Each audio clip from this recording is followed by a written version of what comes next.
अस्सलाम स्टूडेंट्स। आज हमारा टॉपिक जो इंग्लिश का है वो है एक्टिव एंड पैसिव वॉइस।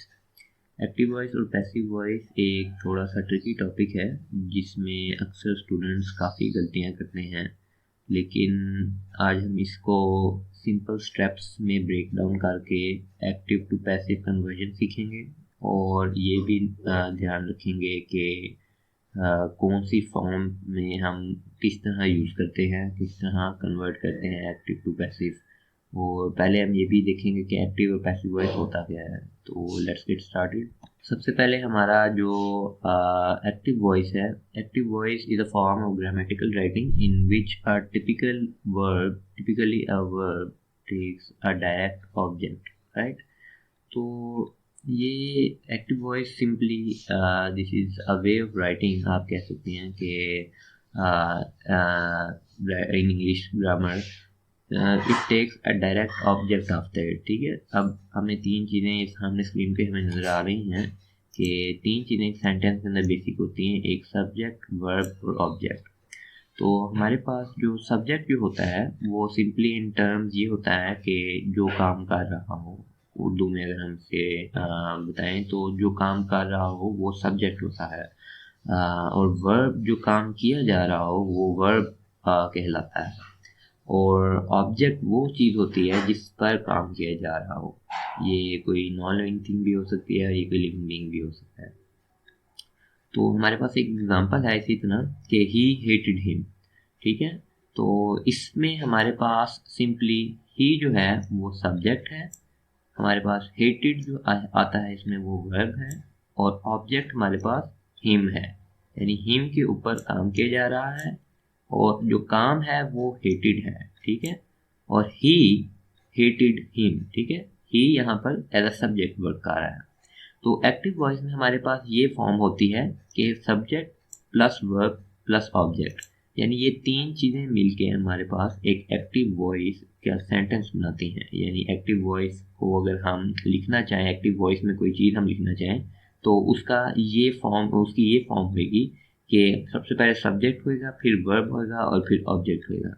इसी तरह दूसरी एग्जांपल में आप देख सकते हैं कि ही जो है हमारे पास सब्जेक्ट है, आस्क हमारे पास वर्ब है और फ्रेंड हमारे पास ऑब्जेक्ट है। ठीक है, ये सारा हमारा एक्टिव वॉइस का पैटर्न है। एक्टिव वॉइस यानी कि इन तीन चीज़ों से मिलके बनता है। ओके, नेक्स्ट हमारे पास होता है पैसिव वॉइस। अब पैसिव वॉइस क्या होता है, आपके सामने स्क्रीन पर डेफिनेशन लिखी हुई है, पहले हम इसे पढ़ते हैं और फिर इसे इंटरप्रेट करते हैं। अ form of grammatical writing in which subject undergoes the action. ठीक है, the object is made to be the subject and is not the one performing the action। अच्छा, ये थोड़ा ट्रिकी हो गया, इसको ब्रेक डाउन करते हैं, हम फिर समझते हैं कि पैसिव वॉइस क्या होती है।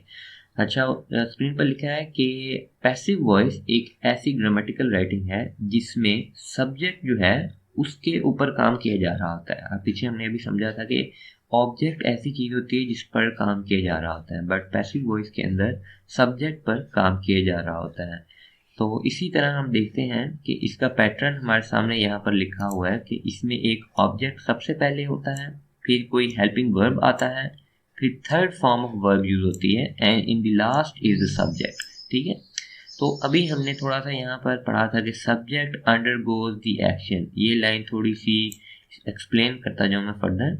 अब बेसिकली होता है यहाँ पर ये है कि पैसिव वॉइस के अंदर हम ऑब्जेक्ट को उठाकर सब्जेक्ट की जगह पर ले आते हैं एट फर्स्ट। ठीक है, और सब्जेक्ट जो है उसको एंड पर ले जाते हैं ऑब्जेक्ट की जगह पर। ठीक है, तो सब्जेक्ट ऑब्जेक्ट जो होता है, object works as a subject for that sentence. ठीक है, यहाँ पर जो ऑब्जेक्ट होता है वो सब्जेक्ट बन जाता है उस सेंटेंस का, बट इन रियलिटी वो ऑब्जेक्ट होता है। और वो ऑब्जेक्ट, क्योंकि उसकी डेफिनेशन ऑब्जेक्ट की हमारे पास ये होती है कि जिस पर काम किया जा रहा हो वो ऑब्जेक्ट होता है।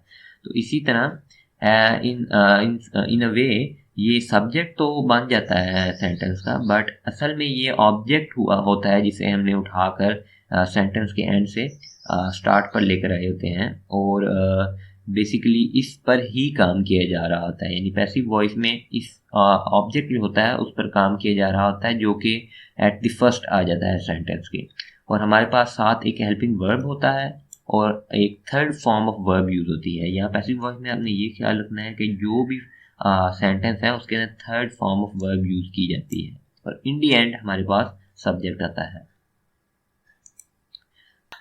ओके चलिए हम अब नेक्स्ट स्लाइड की तरफ मूव ऑन करते हैं जो कि कुछ एग्जांपल्स हैं और उसमें हम कन्वर्जन सीखते हैं एक्टिव टू पैसिव वॉइस। ठीक है, तो एट फर्स्ट हमारे पास नंबर 1 एग्जांपल है हैंड्स ले एग। ये एक्टिव वॉइस है और ये इसमें आगे सिंपलिसिटी के लिए मैंने लिख दिया है कि सिंपल प्रेजेंट टेंस इसके अंदर यूज हुआ है।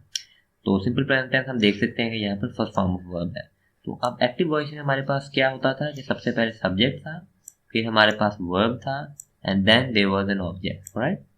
तो हम करते क्या थे पैसिव वॉइस के लिए कि हम ऑब्जेक्ट को सब्जेक्ट की जगह ले जाते थे, सब्जेक्ट को ऑब्जेक्ट की जगह ले जाते थे और ऑब्जेक्ट के बाद यानी जो फर्स्ट पे अब आ चुका होता है ऑब्जेक्ट उसके बाद हम यूज़ करते थे एक हेल्पिंग वर्ब और थर्ड फॉर्म ऑफ वर्ब। ठीक है, वर्ब की थर्ड फॉर्म हम यूज़ करते थे। तो वो अब चेक करते हैं कि हमारे पास क्या बनता है, eggs are laid by hands. ठीक है, ऑब्जेक्ट सब्जेक्ट की जगह आ गया जो कि एग्स बन गया और हेल्पिंग वर्ब हमारे पास आर है, third form of lay is laid and by hand. ठीक है, ये अभी हम इसके रूल्स पढ़ते हैं फिर आपको एग्जैक्टली पता लग जाएगा क्या होता है। अभी सिर्फ हम थोड़ी सी एग्जांपल्स चेक कर लेते हैं कि how is active converted to passive, फिर हम इनके रूल्स पढ़ेंगे और उनसे फिर फर्दर एग्जांपल्स करेंगे और फर्दर क्लैरिफिकेशन आपको हो जाएगी।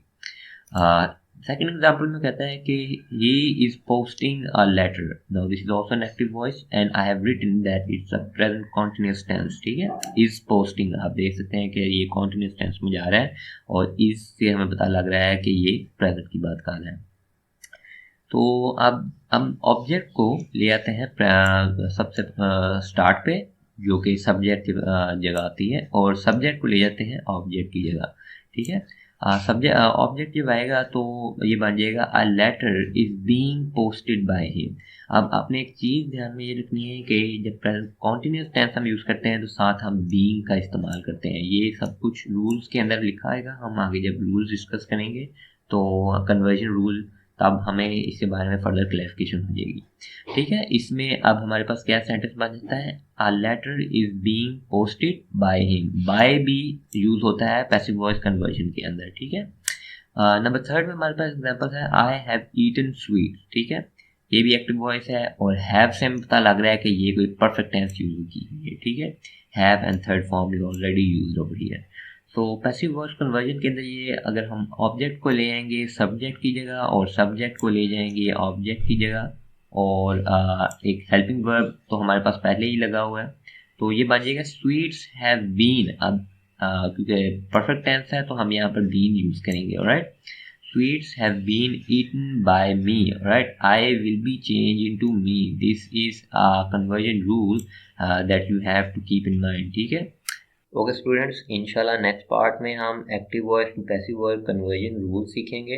आसानी के लिए मैंने उन रूल्स को ब्रेक डाउन करके 5 to 6 रूल्स बनाए हैं जिनसे आप एक्टिव वॉइस को पैसिव वॉइस में कन्वर्ट कर सकते हैं इजीली। ठीक है, इंशाल्लाह नेक्स्ट वीडियो में हम सीखेंगे कि वो रूल्स क्या हैं और उन्हें हम कैसे इम्प्लीमेंट करेंगे।